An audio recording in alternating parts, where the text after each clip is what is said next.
안녕하세요. 축구 전문 기자 한준입니다. 손흥민 선수를 부상으로 이룬 토트넘이 리버풀과의 2022-2023 시즌 프리미어리그 홈 경기에서 우려대로 패배했습니다.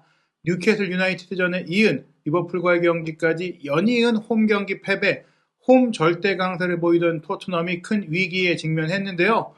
이날 경기 영국에서는 프리미어리그 주간 방송사인 스카이 스포츠가 메인 이벤트 경기로 생중계했고요. 영국 공영방송 BBC의 매치 오브 더 데이도 앨런 시어러와 마이카 리차즈 핵심 패널들이 출연해서 경기 분석했습니다.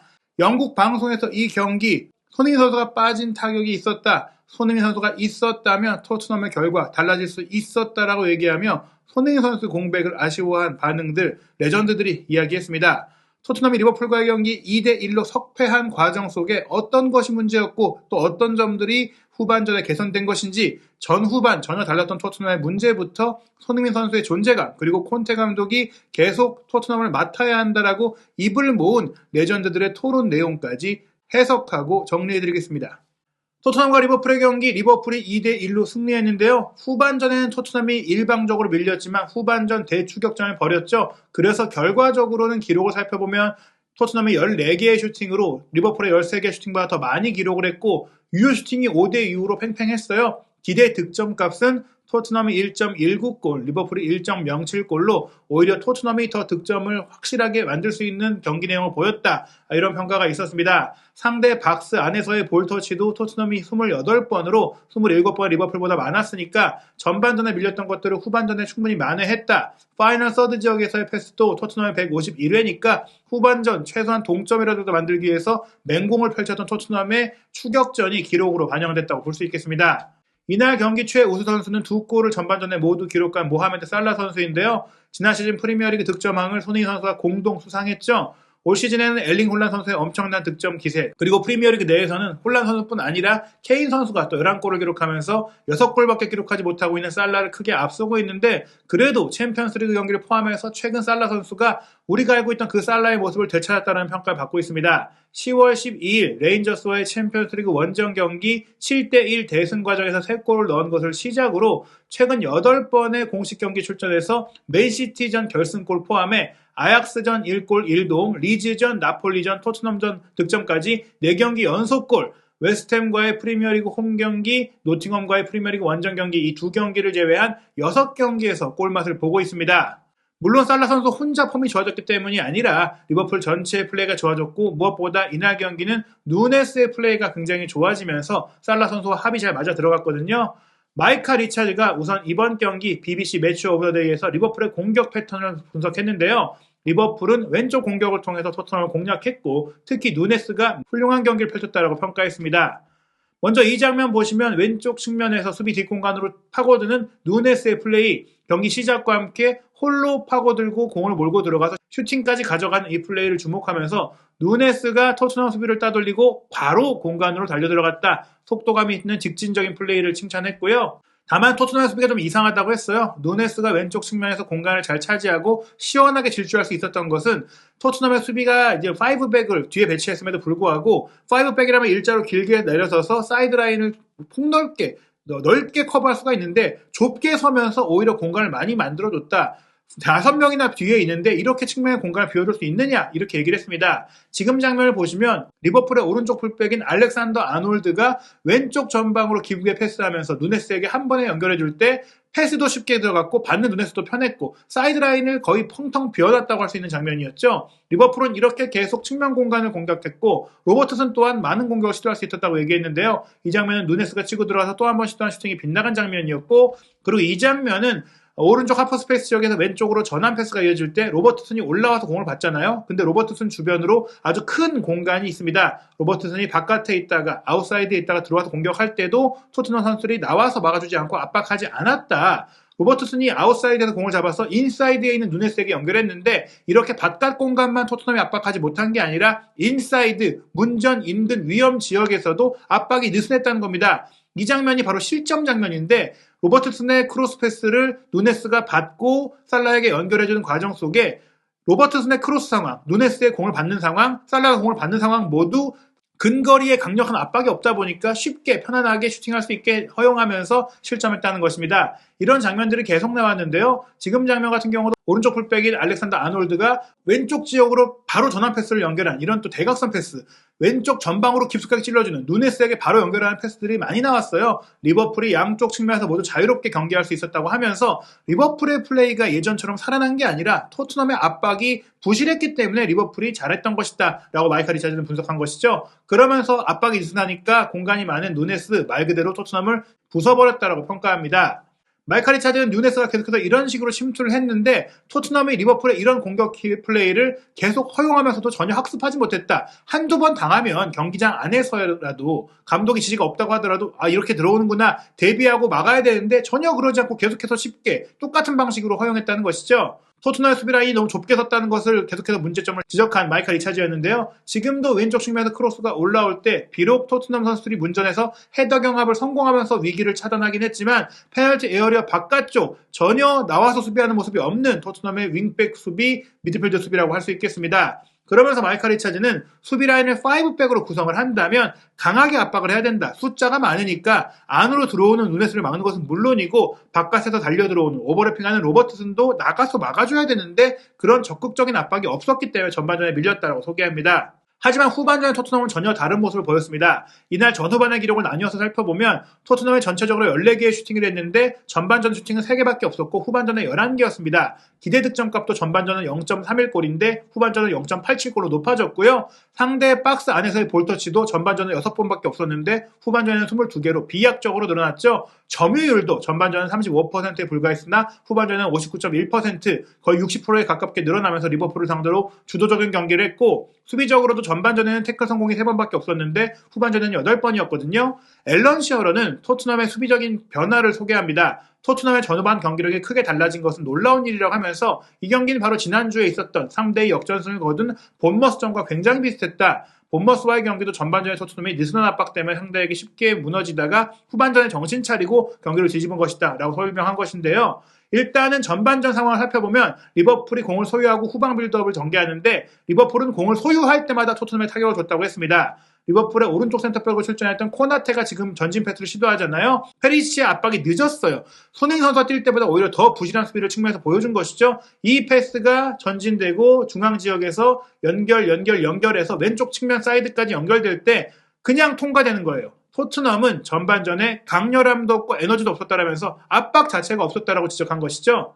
물론 리버풀 선수들의 터치가 좋았던 것도 있지만 리버풀 선수들 주변에 토트넘 선수들이 없었다라면서 왼쪽 측면에서 로버트슨이 크로스하고 누네스와 살라가 침투하면서 나왔던 득점 장면에서도 앞서 마이클 리차드가 얘기한 대로 너무나 많은 공간이 있었다는 겁니다. 지금 누네스가 공을 터치할 때의 빨간색 동그라미 공간 보시면 이 거리가 무려 5야드예요. 앨런 시어러는 5야드 안에 아무도 없었다. 그리고 나서 돌아서고 살라에게 패스하는데 살라도 마찬가지다. 문전 위험지역 바로 슈팅을 때릴 수 있는 위치에 있는데 토트넘 선수들이 무려 6명이나 있음에도 불구하고 살라에게 많은 공간을 내주고 공을 터치하고 슈팅을 때리는 동안 전혀 압박하지 못했다. 늦게 압박하면서 살라 선수가 편안하게 슈팅해서 골을 넣었죠. 살라가 터치하는데 누구도 막지 않고 있다. 아무도 안 막고 있다. 이런 마무리를 할 수 있는 능력의 선수가 공을 잡고 패스하고 플레이하면 막아야 되는데 토트넘 수비 뭐 하는 거냐 지적한 것입니다. 미드필드 지역에서도 마찬가지예요. 티아고 알칸타라가 공을 왼쪽 하프 스페이스 지역에서 공을 주고받고 있죠. 누구도 가까이 다가서서 방해하지 않고 있다. 심지어 이 붉은색 원 반경이 아주 넓잖아요. 그러니까 편안하게 오른쪽으로 전환 패스 넘기는데 전환 패스가 넘어왔을 때도 토트넘 선수들 반대편으로 온 상태에도 따라가서 압박하지 않고 있습니다. 전반전 토트넘은 전혀 열심히 뛰지 않았다. 하드워크하지 않았다라고 시어러가 지적을 합니다. 이 장면도 마찬가지라고 소개하는데요. 피르미누가 중앙 지역에서 왼쪽으로 전개 패스할 때도 아무도 막지 않고 있다. 이런 패스들을 누구도 압박하지 않으니까 쉽게 패스하면서 리듬을 리버풀이 탄 겁니다. 경기장을 가로지르는 전환 패스 이어지고 크로스 패스 이어지고 말씀드린 대로 이 장면을 수비수가 헤더로 잘라내긴 했지만 어찌됐거나 위험 지역으로 크로스까지 허용하는데 아무도 막지 않고 있는 상황들이 계속해서 반복됐습니다. 그러나 앨런 시어러는 후반전 달라졌다. 하프타임에 아마도 콘테 감독이 뭔가 이런 부분에 있어서 지시를 내린 것 같다고 합니다. 후반전 킥오프와 함께 토트넘 선수들의 태도가 완전히 달라졌다고 소개하는데요.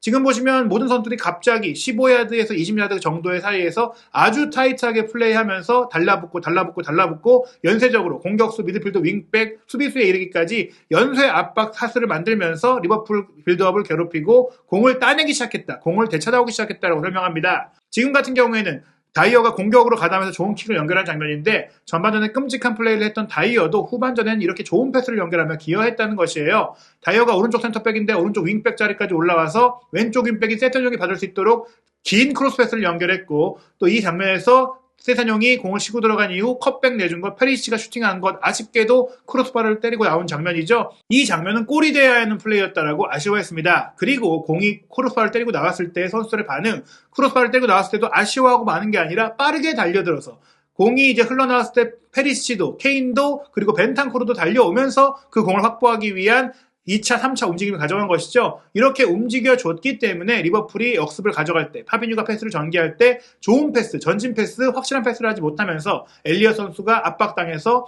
결국에 롱킥으로 공을 처리할 수밖에 없는, 공을 뺏길 수밖에 없는 상황이 됐습니다. 이토록 후반전에는 압박의 밀도가 높아지니까 토트넘이 잘해줬다. 전반전과는 전혀 다른 반응력을 토트넘 선수들이 보여줬다라고 시어러가 칭찬을 했는데요. 압박을 통해서 리버풀 선수들의 롱킥을 유발해서 소유권을 되찾는 상태가 많아지니까 점유율을 확보하고 경기를 주도할 수 있게 됐다 설명합니다. 지금 장면은 또 한 번 다이어가 좋은 침투를 보여줬는데 토트넘의 만회골 장면이에요. 도어티와 클루세스키가 들어가서 골이 나왔죠. 지금 보시면 다이어가 도어티에게 공을 연결하고 오른쪽으로 깊숙하게 본인이 오른쪽 윙백인 것처럼 침투합니다. 그렇게 수비를 끌고 나가니까 클루세스키에게 공간이 생겼고 도어티가 클루세스키에 패스해주고 클루세스키의 패스를 케인이 받아서 슈팅한 것인데요. 클루세스키가 들어가서 이렇게 좋은 스루 패스를 연결해주니까 리버풀 수비 라인에 새로운 문제를 만들었다. 공을 빠르게 이동시킬 수 있었다. 그리고 케인의 훌륭한 골을 결국 돕게 됐다. 좋은 움직임이었고 좋은 패스였다라고 소개를 합니다. 그리고 이 장면 또 한 번 좋은 전방 압박 장면인데요. 리버풀이 후방에서 공을 돌릴 때 역시나 스트라이커부터 윙백, 중앙 미드필드가 모두 전방 압박을 시도하고 또 패스 코스가 어디로도 갈 수 없도록 대인 수비를 모든 영역에서 하고 있습니다. 앨런 시어러는 이 장면을 설명하면서 토트넘 선수들은 리버풀의 모든 선수들을 한 명씩 다 맡고 있습니다. 전반전에는 이런 모습이 없었기 때문에 리버풀이 플레이하기 편했는데요. 토트넘 선수들이 압박하고 클로징 다운 하면서 가까이서 막으면서 끊어냈습니다.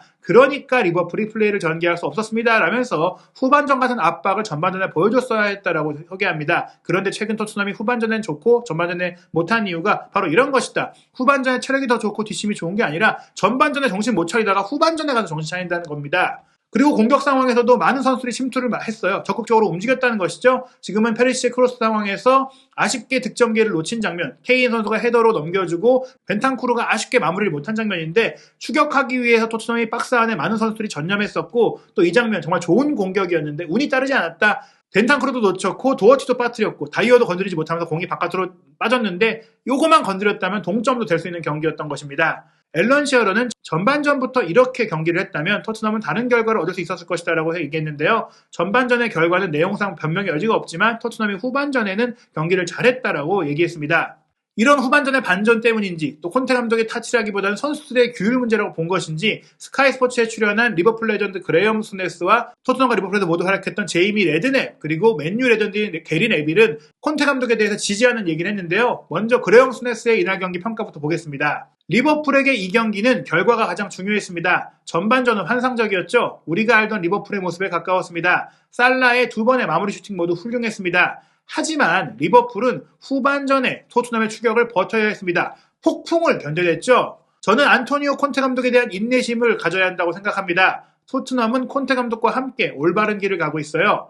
올해 일어난 일은 아스널의 지금 활약으로 인해 토트넘이 더 고전하게 된 것이고 복잡한 상황을 맞이하게 된 것입니다. 아스널이 지금처럼 잘하지 않았다면 토트넘이 지금 보이고 있는 수준에 대해서는 불만이 없었을 거예요. 토트넘이 현재 3, 4위를 계속 유지하고 있고 지금도 4위긴 하잖아요. 아스널이 사실 지난 시즌 이상의 경기력을 내고 있기 때문에 토트넘이 상대적으로 내용적으로나 성적적으로나 밀리다 보니까 조금 평가가 좀 박해진 것이지 아스널이 지금만큼 못했다면 토트넘에 대한 평가가 좀 더 좋았을 것이다. 아스널과의 직접 비교가 문제다라고 얘기한 것입니다. 게리 네빌도 콘테 감독을 지지했어요. 콘테 감독은 결국 토트넘에 트로피를 안겨줄 겁니다. 라고 했는데요. 콘테 감독은 우승컵을 들기 전까지는 떠나지 않는 감독입니다. 콘테는 토트넘에 성공을 가져다 줄 것입니다. 그는 프리미어리그에 가세한 훌륭한 감독이자 자산입니다. 그는 스스로의 선택으로 첼시를 떠난 거의 유일한 사람이에요. 그는 영리한 사람이기 때문에 레비 회장이 콘테 감독을 만족시켜야 할 겁니다. 이런 시설과 자본을 가진 프리미어리그 팀을 콘테 감독이 어디서 또 만날 수 있을까요? 레비 회장도 챔피언스리그 참가가 필요하고 콘테 감독은 자신이 원하는 주목도와 성공을 얻을 수 있는 빅클럽이 필요합니다. 그래서 둘은 서로에게 지금 완벽한 사이입니다. 즉 콘테 감독도 결국에는 토트넘이 가장 이상적인 팀이고 토트넘 입장에서도 콘테 감독만한 감독이 없으니 서로는 결국 헤어지지 않을 것이다. 쭉 갈 것이다. 그러니까 콘테를 기다려주고 콘테 감독이 성과를 내는 걸 지켜봐야 한다라고 팬들에게 당부하듯이 얘기한 겁니다. 게리 네빌은 콘테 감독이 결과를 내는 감독이라고 했는데요. 토트넘이 지금 지긴 했지만 여전히 탑4 안에 들고 있다. 다만 콘테 감독은 항상 저항이 따르는 감독인데 더 뛰어난 브랜드, 조금만 철학적으로 아름다운 축구를 하는 감독들이 있기도 한데 콘테 감독 자체가 사실은 조금 경직되기도 했고 유연성이 떨어지다 보니까 이렇게 결과가 조금 안 나올 때 비판을 받는다. 다만 콘테 감독에게 그런 브랜드 있는 축구를 얻지 못할지 몰라도 결과는 확실하게 책임지는 감독이니 믿고 기다려주면 결과는 낼 것이다라고 얘기한 것입니다. 제이미 레드냅도 지금 콘테 감독이 결과를 조금 못 낸 이유는 부상자가 많기 때문이라고 하면서 손흥민 선수를 언급했는데요. 토트넘은 손흥민과 히샬리송 같은 핵심 선수들이 부상으로 빠지는 불운한 상황이다. 불운이 따른 상황이기 때문에 이런 것이다라고 얘기합니다. 손흥민, 히샬리송, 로메로, 데안 쿠루세스키 이런 선수들이 투입된다면 스파크를 만들어낼 수 있다. 즉 손흥민 선수가 없었기 때문에 토트넘이 스파크를 만들기 어려웠다. 감독의 잘못만으로 보기 어렵다. 이런 것이죠. 토트넘은 지난 시즌에 아스날을 제치고 더 높은 순위를 차지하면서 시동을 걸었다고 생각했을 텐데 근거리에 있는 지역 라이벌인 아스널이 지금 어나더 레벨을 보여주고 있기 때문에 지금 비교 대상이 되고 있는 것이다. 하지만 시즌은 길고 모든 게 언제든지 바뀔 수 있다. 리버풀의 관점에서도 그렇듯이 모든 게 바뀔 수 있으니 아직은 속단하기 이르다. 토트넘에게도 기회는 있을 수 있다. 부상 선수들이 돌아오고 손흥민 선수가 지난 시즌의 폼을 찾는다면 달라질 수 있다는 겁니다. 제이미 레드램은 후반전에 리버풀이 정말 취약했다라면서 토트넘이 손흥민 선수가 있었다라면 다른 결과를 얻을 수 있었다고 얘기하게 되는데요. 그 전체 내용은 이렇습니다. 리버풀은 전반전에 2대0으로 앞선 뒤에 후반전에 비길 수도 있는 상황이 전개되자 자신감에 타격을 입었습니다. 이날 경기에서 시즌 첫 번째 원정 경기 승리가 필요했던 이유입니다. 리버풀은 지금 자신감이 꽉 찬 팀은 아니에요. 실수도 있었고 뒤로 물러서야 했습니다. 만약 손흥민, 히샬리송이 경기를 할 수 있었다면 완전히 다른 양상이 됐을 겁니다. 결국 토트넘이 충분한 활약을 갖추지 못한 것이 토트넘이 원하는 결과를 얻지 못한 이유가 된 겁니다. 클루셉스키가 교체로 들어왔을 때 리버풀은 공황 상태에 빠졌고 불안감을 보였어요. 리버풀은 지금 자신들이 있어야 할 위치에서 멀리 떨어져 있습니다. 혼란에 빠진 사우스햄튼을 상대로 연승을 거둘 수 있다면 훨씬 더 나은 위치에서 월드컵 휴식기를 맞이할 수 있을 겁니다. 이번 경기 리버풀이 토트넘을 이길 수 있었던 것은 리버풀이 잘해서가 아니라 토트넘에 손흥민 선수나 히샬리송 선수 같은 주력 선수가 없었기 때문이다. 당장 원래 주력 자원인 쿠루세스키가 후반에 들어온 것만으로도 흔들린 것을 봤을 때는 손흥민 선수가 있었다면 리버풀이 질 수도 있는 경기였다라고 지적한 것입니다. 즉 아직은 콘테 감독을 믿고 기다려야 할 이유가 있다는 것이죠. 토트넘 허스퍼는 월드컵이 열리기 전 두 경기를 더 치릅니다. 11월 10일 목요일 새벽 4시 45분 노팅엄 포레스트와 카라바오컵 3라운드 원정 경기로 치르고요. 11월 13일 일요일 0시에는 리즈 유나이티드와 홈 경기로 프리미어리그 16라운드를 치릅니다. 리그 홈 2연패를 당하고 있는 토트넘, 리즈와의 경기는 꼭 이겨야 하고 우승컵을 원한다면 카라바오컵에서 탈락해서는 안 될 것 같습니다. 월드컵 휴식기가 끝난 이후에도 빡빡한 일정이죠. 12월 26일 밤 9시 30분에 브렌트포드와 원정 경기, 그리고 1월 1일 밤 11시에는 에스턴 빌라와 홈 경기 이어지고요. 1월 5일 크리스탈 팰리스전도 있는데 빡빡한 일정, 1월 15일 0시에 아스널과 북런던 더비까지 예정되어 있습니다. 손흥민 선수가 월드컵은 뛸 수 있다는 얘기들이 나오고 있기 때문에 결국 월드컵 휴식기 이후에 이 빡빡한 일정에는 다시 토트넘의 해결사로 나설 수 있을 것으로 기대가 되는데요. 겨울에 더 강해왔던 손흥민 선수이기도 하니까 부상 잘 털고 잘 쉬고 돌아온 손흥민 선수가 토트넘과 콘테 감독을 살릴 수 있는 역할, 활약할 수 있을지 기대가 됩니다. 한준TV와 함께 토트넘 허스퍼의 모든 소식과 손흥민 선수의 최신 소식 확인하시기 바랍니다.